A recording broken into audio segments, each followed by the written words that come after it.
Up next, we're going to go behind the top 10 songs of this same week from the year 1979. We're going to recalibrate them based upon their performance up to now, and we're going to include your stories, your dedications, along with commentary from the actual artists who created the hits. What is the new number one song based on all-time longevity? That is the question.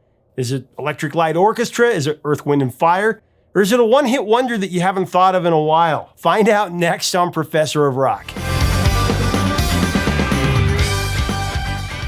Hey, music junkies, Professor of Rock, always here to celebrate the greatest artists and the greatest songs of all time. Make sure that you subscribe below right now. We'd love to have you be a part of our Music History Daily, straight from the artists. And if you like, check out our exclusive content. It's on Patreon. You can click on the link below in the description. You can also see our new merch at professorofrock.com. That's below. So it's time for another edition of our show, the Hit Song Redux, where we travel back to a week in the golden era of rock and roll, and we recalibrate the top 10 songs of that specific week, this week in 1979, based on their legacy since their peak position on the Billboard Hot 100. It's kind of like our tribute to Casey Kasem's American Top 40. It includes your dedications and your stories. And this time we travel back to September 22nd, 1979. Let's get right into it. Coming in at number 10, a band that was inspired by the Beatles, and then their principal member actually produced the first song released by the Fab Four in decades. Talking about Jeff Lynne and Electric Light Orchestra with Don't Bring Me Down from their album Discovery.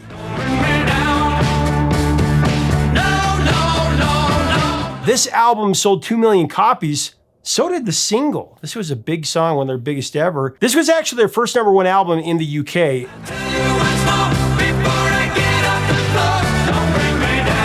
Now, Jeff Lynne would say about the song, I love this, that the song was a great big galloping ball of distortion. He said that he wrote it at the last minute because he felt there wasn't enough loud ones on the album, and this was just what he was after. This is one of ELO's classic rock standards. For those wondering why Jeff Lynne sings the word Grush repeatedly after the song's title, originally it was just a placeholder, a word to fill the gap in his vocal when he was coming up with the lyrics.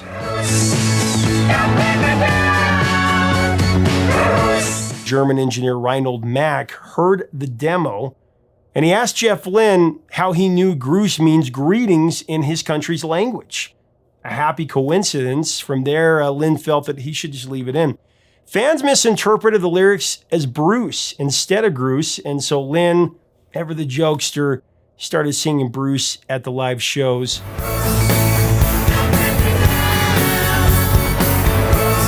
Don't Bring Me Down, and really all of Discovery, is notable in that it was the first ELO album not to feature their usual string trio of Mick Kaminsky, Hugh McDowell, and Melvin Gale, though they were in some of the music videos that they produced for the album. Don't Bring Me Down would eventually peak at number 3. We had some great stories from our viewers about this song. Our viewer Tom S. talked about how he and his father met most of the members of ELO from their heydays when they continued on as ELO Part 2 is what he said. They were his very first and second concert. His dad took his family to see them in concert, I guess in the 90s. They got pictures, autographs, and they were able to chat with Kelly Grucut, Bev Bevan, Mick Kaminsky, and Lewis Clark. And then he got to see Jeff Lynne's new iteration of the band, completing the circle, and a 40-year-long wait for his dad to see them with Jeff Lynne had been completed. Tom actually wants to dedicate this song to his dad, who he says pretty much started his obsession with music and guitar collecting.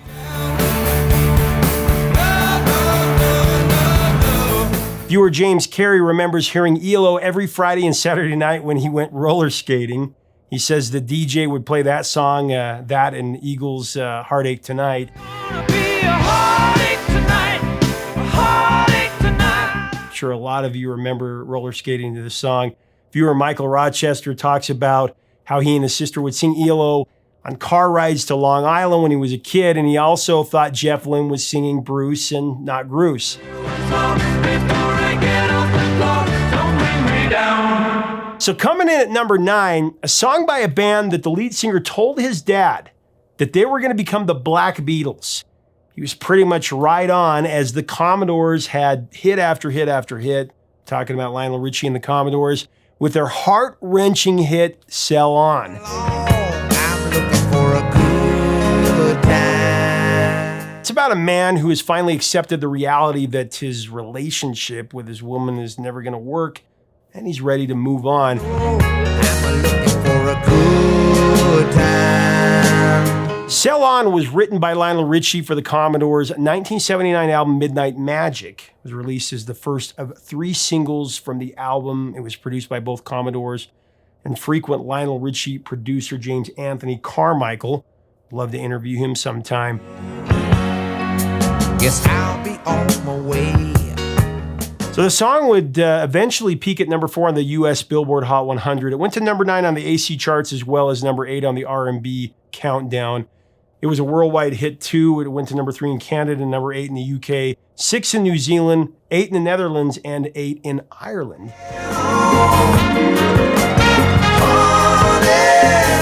We actually covered this song a few weeks back. It was a song that very personal to me. I listened to it when I went through my divorce. I used to just blast it, especially in the end part when Lionel just bullets the blue sky with his amazing Sell On. They always play the radio edit, but really the only way to listen to this is the extended cut, which we'll include in the playlist below. All these songs will be in the playlist below, and you can listen to them after the fact. It'll be really cool.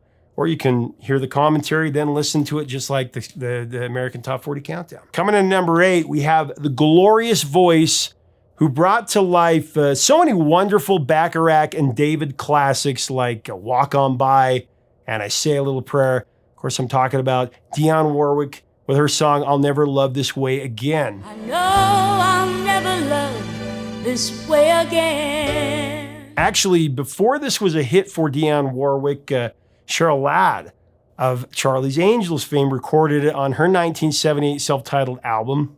Didn't chart.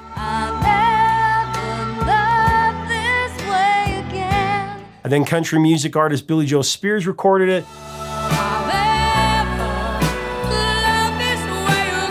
But Dionne Warwick's version was the hit.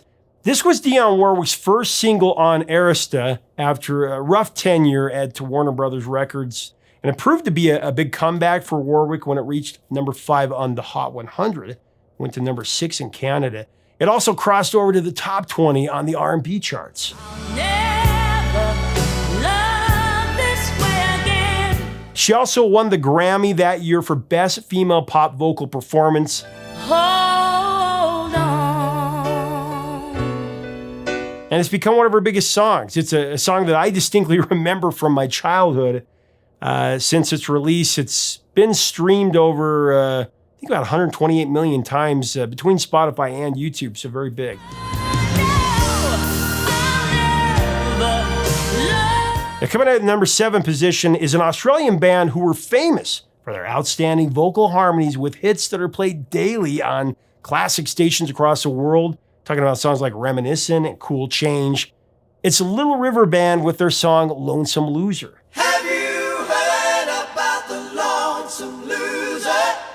On Lonesome Loser, Little River Band's harmonies, outstanding harmonies, they're front and center, opening with a distinctive a cappella intro by Goebel, Bertels, and Chirac that makes the song really rise. He's a loser, but he still keeps on trying. Whenever it plays, the chorus is just mesmerizing.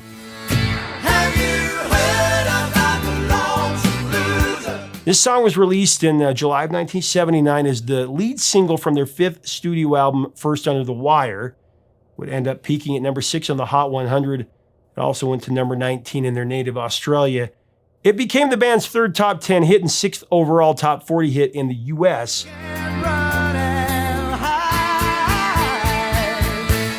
I always thought the lyrics were interesting. They're like an array of gambling imagery to tell the story of the lonesome loser who staked his heart and lost. He lost his head and he gambled his heart away. His adversary is the Queen of Hearts, who will always win the game of love. Beaten by the Queen of Hearts every time. My dad had LRB's greatest hits on vinyl, on cassette, and 8-track, and he used to sing this to the top of his lungs, offering me at 6 years of age, an imaginary microphone to join in. It's just a memory that I cherish every time I hear this classic.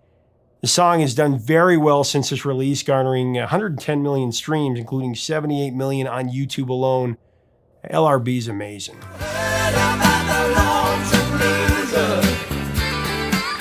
We're going to have to do a piece on Little River Band. I'm going to do an interview for sure. As we get into the home stretch of our countdown here, I want to thank our sponsor, Zenni Eyewear, who helps make our channel possible. Now, if you're thinking about a new pair of glasses or sunglasses, I got to tell you, Zenni has you covered. It's a really cool experience. You just go to zenni.com, you choose your style, your color, your shape, your look.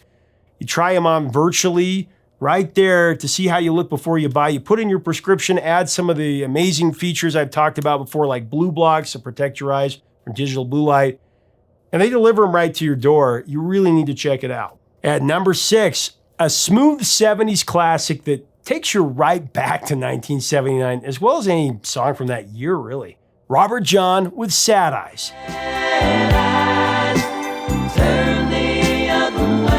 Now, this song entered the Billboard Hot 100 at number 85 on May 19, 1979. It hit number 1 20 weeks later, tied the record set by Nick Gilder's single Hot Child in the City. Hot Child in the City.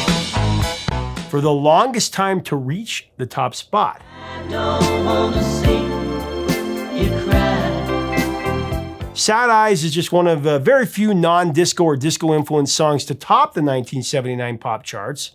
Another one that year was What a Fool Believes. So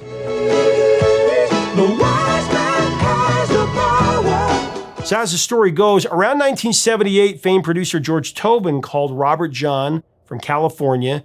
Tobin said in an interview some time ago that Robert John, he told him to come out, and he lived at his house. And he said, I was looking for material for him, and I heard a song called My Angel Baby.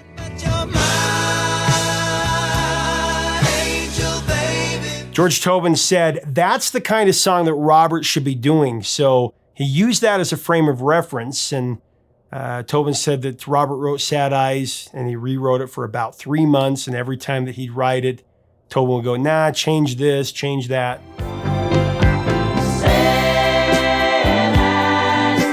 It's just one of those gems that was always a part of any 70s compilation.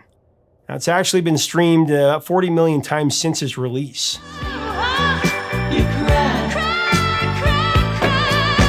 So halfway to the number 1 spot, at number 5, we have the song Lead Me On by Maxine Nightingale. It's one of those hit songs that seems to be frozen in time.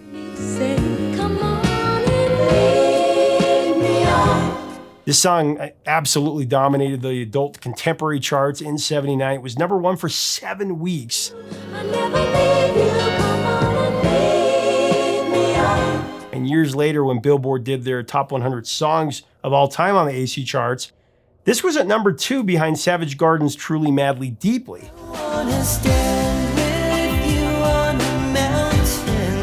But as far as performance decades later, it's kind of mostly forgotten with about 4 million streams. Kind of a blast from the past. You should check it out.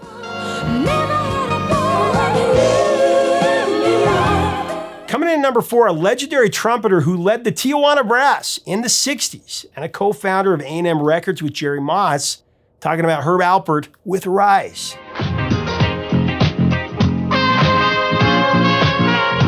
It became his second number 1 after This Guy's in Love with You, and at the same time, it made him the only solo performer with a number 1 song with a vocal and a number 1 with an instrumental. This guy's in love with you. It's one of those songs that got a lift from being used in television. It was actually used repeatedly in the soap opera General Hospital for a critical scene there. It's also boosted by the style of the moment, disco. And originally, Herb Alpert's producers wanted it to be faster, but he brought the tempo down, which really created that infectious groove.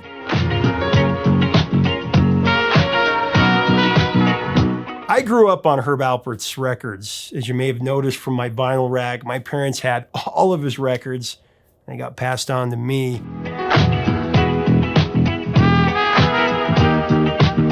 Rise has maintained its popularity since, with streams of just below 50 million since it first came out. So as we move into the number 3 position, I gotta tell you, a flood of memories come back to me. This was probably the first country song that weaved its way into my psyche. And for many of you, it's probably the same story. From the late Charlie Daniels, The Devil Went Down to Georgia by Charlie Daniels Band.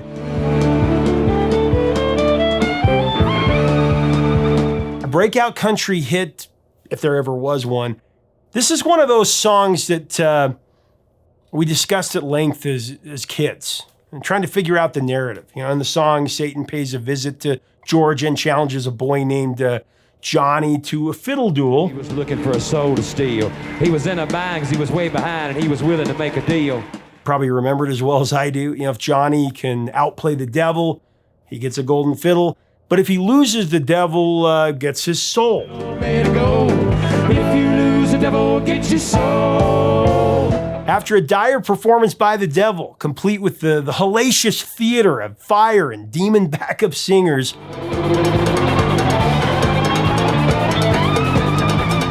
Johnny performs like a man possessed with a spectacular performance, inspired by his roots in the Deep South, and ends up winning the golden fiddle, when the devil concedes. Devil bowed his head because he knew that he'd been beat. This song was a number 1 hit on the country charts, but it also crossed over to the pop chart. It eventually climbed to number 3 on the Hot 100. It drove sales of the parent album up to 3 million copies. This is one that we should delve into more in the future for sure. Many viewers shared their stories and thoughts about this, including a really heartfelt story from our viewer screen name F. Van Zone. He said, and I'm just going to quote exactly what he wrote, this is a great story, "My memories of Devil Went Down to Georgia will always be bittersweet. Being from the South, the phrase old son was a reasonably common term. My best friend Jamie and I used it as our normal greeting for one another, replacing words like pal, friend, or buddy. We always enjoyed this song and would yell at each other, 'You're pretty good, old son,' when that portion of the lyric would arrive. Our friends and family came to associate that exact phrase with us." When the devil finished, Johnny said, "Well, you're pretty good, old son," but Sadly, in 1981, Jamie was killed in an airplane accident when he was just 23. It was a terrible loss because my friend was a kind, friendly, happy young man that was loved by everyone he met. I was proud to be his friend. Several years later, his father stood in for him as the best man at my wedding. At the reception, we played this song and everyone joined in shouting, "You're pretty good, old son," in his memory. Now, whenever I hear this song, I feel like Jamie is saying the phrase to me and would be proud of the life I've built and lived. I love that. Thank you so much for sharing that great story.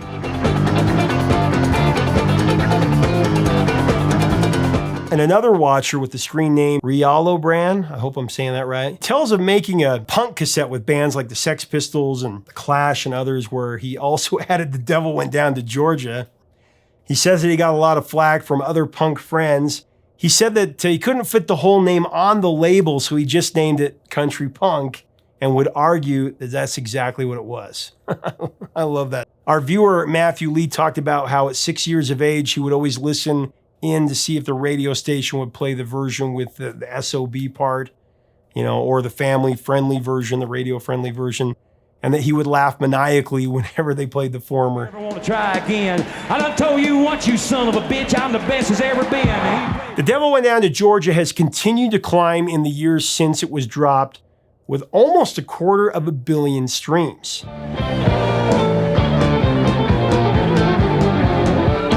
And pulling into the number 2 spot is one of the greatest groups of the rock and roll era, with the full vocal assault of Morris and Verdine White and Philip Bailey on a hit written by David Foster, Jay Graydon, and Bill Champlin, who would become a prominent member of Chicago in the 80s. Talking about Earth, Wind, and Fire with their amazing song, After the Love Has Gone.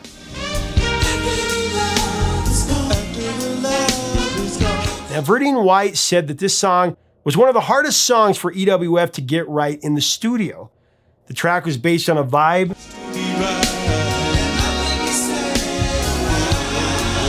Cut it about 6-7 times, and Morris just said, no, it's not right yet. We'll come back and get it tomorrow. It's just not right yet. And then one day, we just nailed it, and it was exactly right. The way it felt, it sounded like Earth, Wind, and Fire.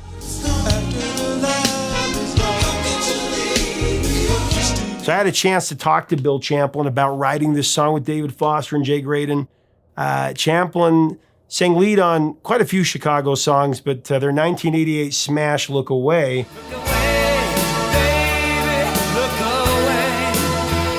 Here's what Bill said about the song.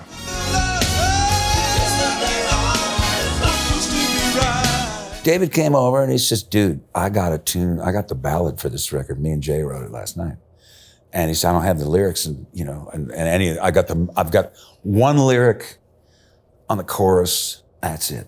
But I got the melodies for the chorus and I have the changes for the verse and the B section.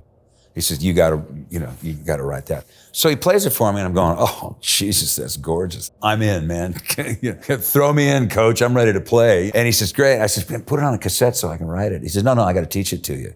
Well, that was 2 hours. There's all these voicings. He showed me all these voicings. Like, oh man, run that by me one more time. Because David's voicings, that is just his hand positions are just so awesome. And so, in one sense, I got a great piano lesson out of it and a hit song. So, what's not to like? And I think it ended up, what ended up kind of with that song, and I think a lot of people don't really realize, is that it almost has 2 choruses. The B section where it goes, something happened along the way. People thought that was the chorus. And then, whoa, after the love is gone, it was like you're getting 2 marketable pieces of music thrown at you right at once. There was something very cool about it. When Maurice did it, they did a key change on it that it made it even hipper. Because originally it wasn't quite that great, but they put it in an F and then ended up being in a different key. It's just very, very cool. Well, here we are at the number 1 position for this very same week, September 22nd, 1979.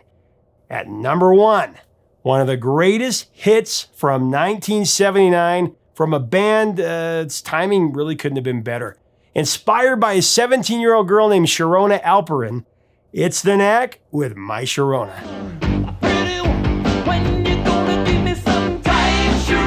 The Knack frontman Doug Fieger met a girl named Sharona at a clothing store, and he fell head over heels for this girl. As the story goes, she actually became his lover, then his girlfriend. They didn't end up getting married, though.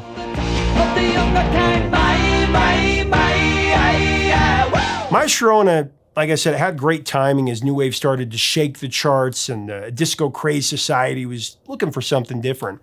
This song would hold Earth, Wind, and Fire at bay.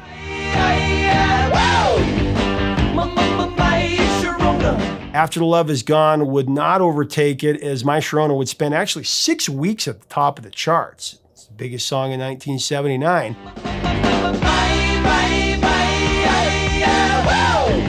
There are some great memories shared about this one. Screen name DW3010 said that in 12th grade chemistry class, the teacher was hard of hearing, so they got bored. So he started doing the drum beat to the song on his desk. Someone else joined in, then another, and so on. In the end, 6 students were pounding on the desk and singing My Sharona all in unison. That would have been cool to see.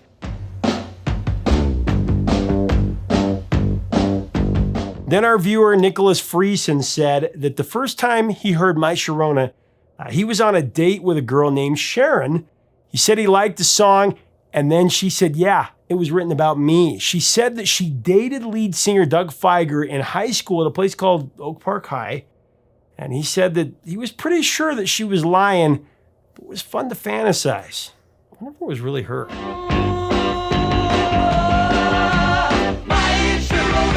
Man, there were some great memories, so many great stories shared by this community. I had a great time reading them. We're going to keep doing this. Let us know in the comments what you think. So after counting down the exact charts from September 22nd, 1979, the recalibrated charts based on how the songs have performed since their peak, here it is. At number 5, I'll Never Love This Way Again by Dionne Warwick. with 128 million streams. At number 4, After the Love Is Gone by Earth, Wind & Fire, just under 140 million. At number 3, Don't Bring Me Down by ELO with 216 million.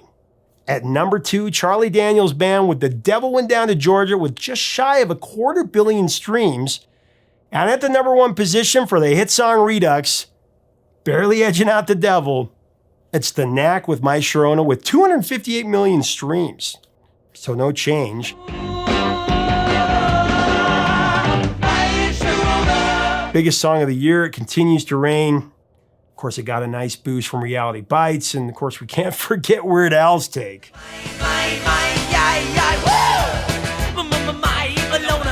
Make sure to leave us a comment about this top 10. Share your memories of these songs in the year 1979. What are your thoughts on the new top 5? What other weeks should we look at here? Let us know in the comments. When we do a Vintage Years collection content for 1979, who should we include? If we didn't get to your dedication or your memory, I promise you we will. If you like our content, we do invite you to subscribe. Make sure to listen to these in the playlist below. Check us out on Patreon. Check out our merch. Help us keep the music alive. That's the idea. Until next time, 3 chords and the truth, my friends. Talk soon.